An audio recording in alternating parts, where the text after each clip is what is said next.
गौतम बुद्ध के समय में वैशाली राज्य में एक प्रसिद्ध वेश्या रहती थी जिसका नाम आम्रपाली था। वह बहुत सुंदर थी और उसे नगरवधु घोषित किया गया था, यानी पूरे शहर की पत्नी आम्रपाली इतनी सुंदर थी कि उसके महल के द्वार पर सदा सोने के रथ खड़े रहते थे। यहाँ तक कि महान राजाओं को भी उससे मिलने के लिए इंतजार करना पड़ता था। वह केवल एक वेश्या थी, लेकिन वह इतनी अमीर हो गई थी कि वह राज्य खरीद सकती थी। आम्रपाली का शरीर जितना सुंदर था, उससे कहीं अधिक सुंदर उसकी आत्मा थी, जो सच्चे प्यार के लिए तरसती थी। क्योंकि आम्रपाली खुद से वेश्या नहीं बनी थी, उसे जबरदस्ती राजा ने वेश्या बनाया था। आम्रपाली अपने ग्राहकों को बहुत प्यार करने का दिखावा करती थी, क्योंकि उसे इसके लिए धन दिया जाता था, लेकिन अंदर से बहुत नफरत करती थी, क्योंकि वह सभी उसका इस्तेमाल एक भोग की वस्तु के रूप में करते थे, एक इंसान के रूप में उसका सम्मान नहीं करते थे। एक दिन आम्रपाली अपने महल की बालकनी में खड़ी थी। अचानक उसने अपने महल के सामने से एक युवा बौद्ध भिक्षु को गुजरते हुए देखा, जिसके पास कुछ भी नहीं था सिवाय एक भिक्षा पात्र की, लेकिन उसके पास जबरदस्त जागरूकता थी और लोगों को खुद की ओर आकर्षित करने की अद्भुत शक्ति थी। जब युवा बौद्ध भिक्षु ने ऊपर की तरफ देखा तो आम्रपाली उसे देख रही थी। युवा भिक्षु ने आम्रपाली की ओर देखते हुए बेहद सम्मान भाव के साथ आम्रपाली को प्रणाम किया। आम्रपाली एक तक उस युवा भिक्षु को देखती रही और पहली बार आम्रपाली के हृदय में प्रेम का उदय हुआ था, क्योंकि पहली बार किसी ने आम्रपाली को सम्मान की नजरों से देखा था। किसी ने पहली बार उसे इंसान होने का एहसास दिलाया था। आम्रपाली तुरंत सीढ़ियों से उतरी और बाहर आकर उस युवा बौद्ध भिक्षु के पैर छुए और कहा, भिक्षु जी, कृपया आज के दिन आप मेरे मेहमान बने और मेरे महल में चलकर भोजन स्वीकार करें। आगे आम्रपाली ने कहा, कृपया मेरे निमंत्रण को ना कहे, क्योंकि पहली बार मैंने किसी को निमंत्रण दिया है। मुझे हजारों बार राजाओं और सम्राटों द्वारा आमंत्रित किया गया, लेकिन मैंने कभी किसी को आमंत्रित नहीं किया है। यह मेरा पहला निमंत्रण है। युवा भिक्षु ने सम्मान पूर्वक आम्रपाली का निमंत्रण स्वीकार करते हुए भोजन ग्रहण किया।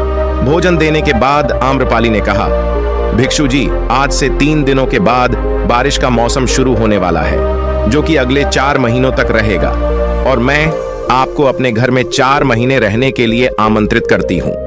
आने वाले 4 महीनों के लिए यह महल आपका आश्रय होगा। मैं आपको पूर्ण रूप से आश्वस्त करती हूँ कि मैं किसी भी प्रकार से आपके ध्यान की बाधा नहीं बनूंगी, बल्कि मुझसे जितना हो सकेगा आपके ध्यान की सुविधाओं को सरल बनाने का प्रयास करूंगी।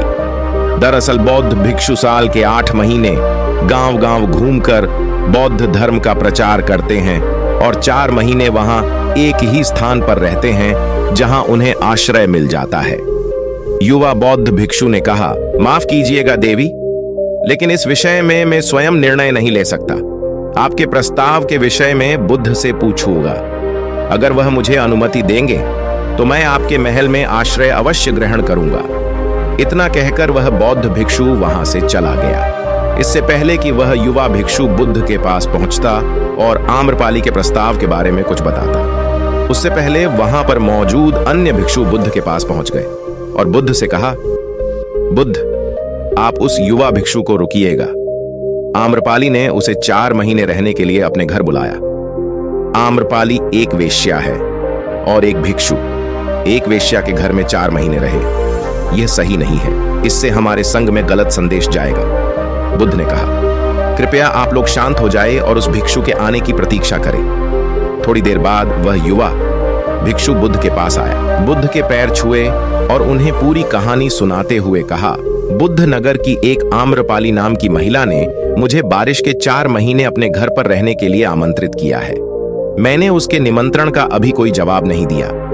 मैंने उससे कहा है कि अगर आप मुझे उसके घर रहने की आज्ञा देंगे, तभी मैं उसके घर पर रहने के लिए आऊंगा। अतः बुद्ध, आप जो कहेंगे मैं वही करूंगा। उस युवा भिक्षु ने आम्रपाली के विषय में वेश्या शब्द का प्रयोग न करते हुए केवल महिला शब्द का प्रयोग किया। बुद्ध ने उस युवा भिक्षु की आंखों में देखा और कहा, तुम रह सकते हो। तभी अचानक बूढ़ा भिक्षु खड़ा हुआ और बोला कि बुद्ध, यह सही नहीं है। यह युवा भिक्षु एक सच्चाई छुपा रहा है। इसका कहना है कि एक आम्रपाली नाम की महिला ने अपने घर पर रहने के लिए आमंत्रित किया है, लेकिन वह एक महिला नहीं है, वह एक वेश्या है। बुद्ध ने कहा, मैं जानता हूं, और क्योंकि इसने वेश्या शब्द का प्रयोग नहीं किया, इसका अर्थ है इसके मन में उसके लिए सम्मान का भाव है, इसलिए मैं इसको वहां रहने की अनुमति दे रहा हूं। वहां मौजूद हजारों भिक्षुओं को विश्वास नहीं हो रहा था कि बुद्ध ने एक युवा भिक्षु को एक वेश्या के घर में रहने की अनुमति दे दी है। अगले 3 दिनों के बाद वह युवा भिक्षु आम्रपाली के घर रहने के लिए चला गया। उसके जाते ही वहां पर उपस्थित अन्य भिक्षु उसके विषय में तरह तरह की बातें बनाने लगे। बुद्ध ने सभी को शांत करते हुए कहा, मुझे मेरे भिक्षु पर विश्वास है। मैंने उसकी आंखों में देखा है कि उसके भीतर तनिक भी भोग की इच्छा नहीं थी। अगर उस भिक्षु का ध्यान गहरा रहा है तो आम्रपाली के हृदय को परिवर्तित कर देगा, और अगर भिक्षु का ध्यान गहरा नहीं है तो आम्रपाली अपने शारीरिक आकर्षण से भिक्षु को परिवर्तित कर देगी। ध्यान और शारीरिक आकर्षण के मध्य जिसका उत्तर हमें 4 माह के बाद मिलेगा। बुद्ध की बात सुनकर वहां उपस्थित भिक्षुओं ने कहा कि बुद्ध उस युवा भिक्षु पर बहुत अधिक भरोसा करके अनावश्यक जोखिम उठा रहे हैं। वो भिक्षु युवा है और आम्रपाली बहुत सुंदर है। समय प्रारंभ हुआ, वर्षा अर्थु चली गई। 4 महीने बीते और वह युवा भिक्षु वापस आया। उसने बुद्ध के पैर छुए और उस युवा भिक्षु के पीछे आम्रपाली भी आई। उस युवा भिक्षु ने आम्रपाली का बौद्ध से परिचय कराते हुए कहा, बुद्ध, ये आम्रपाली है और यह आपसे मिलना चाहती है। यह एक अनोखी महिला है। ये न केवल सुंदर है बल्कि इनकी आत्मा उतनी ही शुद्ध है जितनी आप कल्पना कर सकते हैं। आम्रपाली ने बुद्ध के पैर छुए और कहा, मैं पहली बार देखने से इस युवा भिक्षु से प्रेम करने लगी थी, इसलिए मैंने इस युवा भिक्षु को अपने सौंदर्य से कई बार आकर्षित करने का प्रयास किया, लेकिन मैं पूर्ण रूप से असफल रही। इसके बजाय इस युवा भिक्षु ने मुझे ध्यान के प्रति जागरूक किया और यह एहसास कराया कि वास्तविक जीवन भोग नहीं अपितु ध्यान है। इसलिए बुद्ध में अपनी सारी संपत्ति आपके भिक्षुओं को दान में देना चाहती हूँ और शेष जीवन ध्यान में बिताना चाहती हूँ। इसके बाद आम्रपाली बुद्ध के शिष्यों में पहली महिला हुई जिन्हें आत्मज्ञान की प्राप्ति हुई। बुद्ध ने अपने पंथ के सभी शिष्यों से कहा, यदि तुम वेश्याओं की संगति से डरते हो तो उस डर का उस वेश्या से कोई लेना देना नहीं है, बल्कि वह डर तुम्हारे मन की उपज है, क्योंकि तुमने अपनी फामुकता को दबा दिया है और कामुक ऊर्जा को दबाया नहीं जा सकता।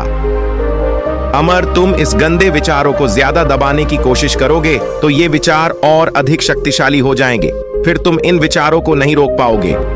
अगर आप लोग गंदे विचारों को और आदतों को छोड़ना चाहते हो तो आप वीडियो को जरूर देखिए।